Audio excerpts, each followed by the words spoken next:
अस्सलाम वालेकुम। मैं इस्माइल पापा मियाँ शेख, मुक्काम पोस्ट गुहा, तालुका राहुरी, जिला अहमदनगर।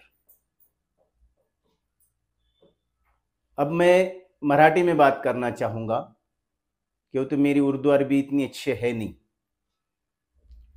तर मी तमाम आमच्या मुसलमान बंधूंना नम्र निवेदन सादर करतो की गेल्या 2 वर्षापासून आमच्या गुहा येथील दर्गामध्ये वेगवेगळे प्रकार विशिष्ट समाजकंटकांकडून आमच्या अल्पसंख्याकांवरती अन्याय चालू आहे आणि आमच्यावरती जबरदस्ती अतिक्रमण करून जातीय तेढ निर्माण करून आमच्यावर बहिष्कार टाकून आम्हाला परेशान केलं जात आहे।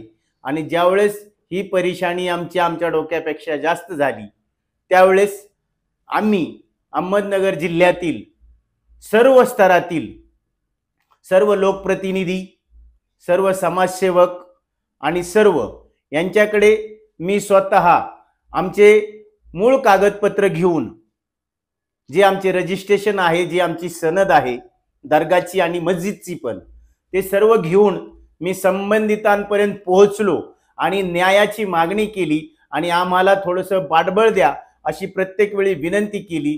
त्यात मी कोणालाही सोडलेलं नाही।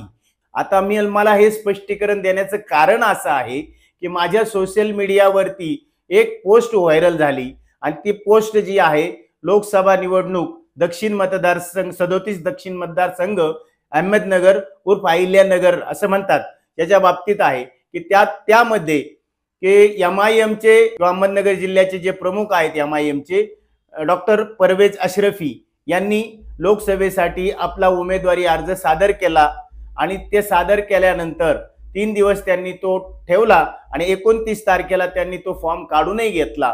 ज्यावेळेस मला हे मी होतो त्याच्यात, परंतु त्यावेळेस त्यांना समाजाकडून फार लोकांनी विनंती केली, आग्रह केला आणि अशा पद्धतीचं कृत्य करू नका म्हणून विनंती केली। वाटल्यास भविष्यात दुसरे जे निवडणूक आहेत, उदाहरणार्थ विधानसभा आहे, म्युनिसिपालिटी कॉर्पोरेशनचे आहेत, त्यावेळेस आपण विचार करून तुम्हाला सहकार्य करू आणि अशा पद्धतीने त्यांना तो फॉर्म काढण्यासाठी आणि समाजाच्या आग्रहाची मागणीला डॉक्टर साहेबांनी मान देऊन तो फॉर्म परत काढून घेतला।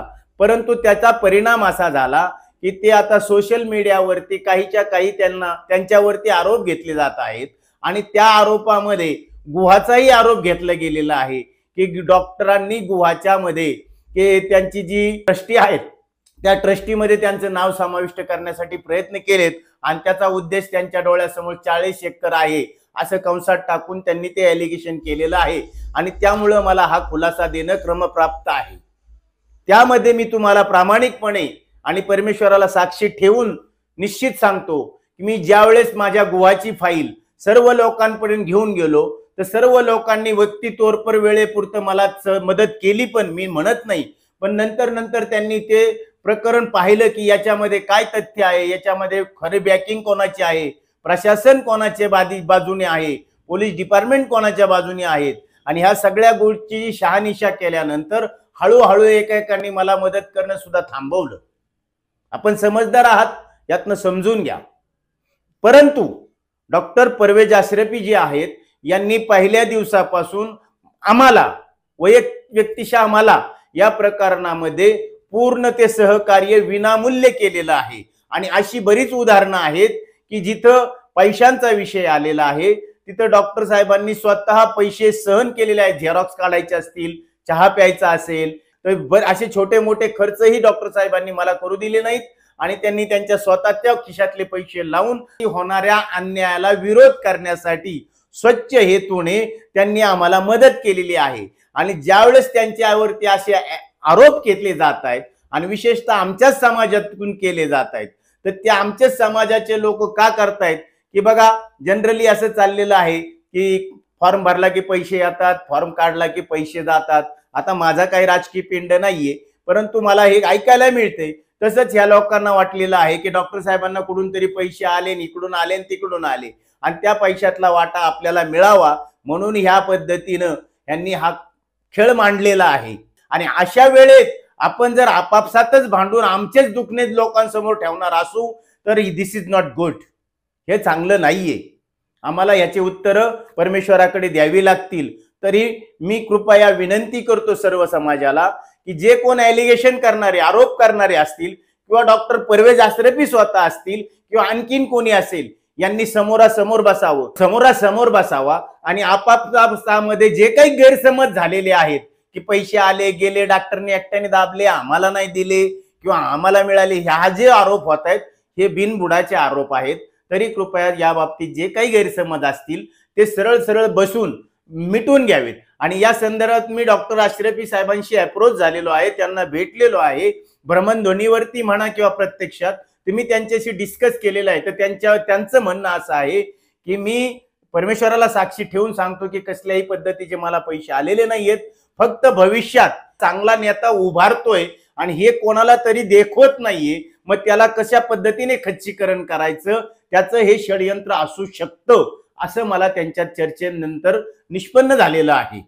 तरी कृपया असल्या भूलथापांना कुठलेही बळी पडू नये, समोरासमोर बसावं, अशा ठिकाणी बसावं. ते डॉक्टर साहेब पुढे असेही म्हणाले मला की 4,000 ते 40,000 पर्यंत मुसलमान एकत्र येतील अशी जागा शोधा आणि त्या जागेत त्यांनाही समोरच्यांनाही बोलवा, मलाही बोलवा, मी यायला तयार आहे. त्यांनी त्यांचे पुरावे सादर करावेत, मी माझ्या पद्धतीने माझं स्पष्टीकरण देईल आणि ती जे जनता जमा होणार आहे समाजाची आपल्या, ते समाज त्याचा निर्णय घेतील की कोण खरं कोण खोटं. आणि अशा पद्धतीने आपल्यामध्ये जे गैरसमज वाढलेले आहेत ते गैरसमज आपण आपल्याच लेवलवरती मिटवून टाकू असं मला वाटतं. हे माझं वैयक्तिक मत आहे आणि ते मत माझं समाजासाठी आहे. तरी कृपया अशा भूलथापांना आणि असल्या मेसेजला कोणीही बळी पडू नये. हे विशिष्ट ठराविक 10-5 लोक आहेत की ज्यांना कसली तरी अभिलाषा आहे आणि त्याच्यासाठी ह्या पद्धतीचं हे राजकारण केले जात आहे. तरी ह्या राजकारणाचा मूळ जो उद्देश आहे तो आमच्या समाजाच्या लोकांनी डोक्यात घ्यावं आणि त्या पद्धतीने वागून कृपया असल्या बदनामी करण्यापासून कृपया थांबावे.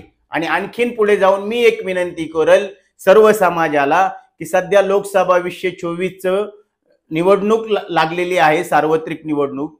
त्यामध्ये आपल्या मुसलमान समाजाचे 100% मतदान कसं घडवून आणता येईल याची एक प्रयत्न करावी. सर्व सुज्ञ आहात आणि ज्यांना मतदानाचा अधिकार आहे त्यांनी आपापल्या पद्धतीने मत टाकावेत. फक्त समाज एकत्रित कसा राहील आणि याच्यामध्ये अशा पद्धतीची फूट निर्माण होईल असे कुठलेही कृत्य करू नये ही विनंती. अस्सलामु अलैकुम.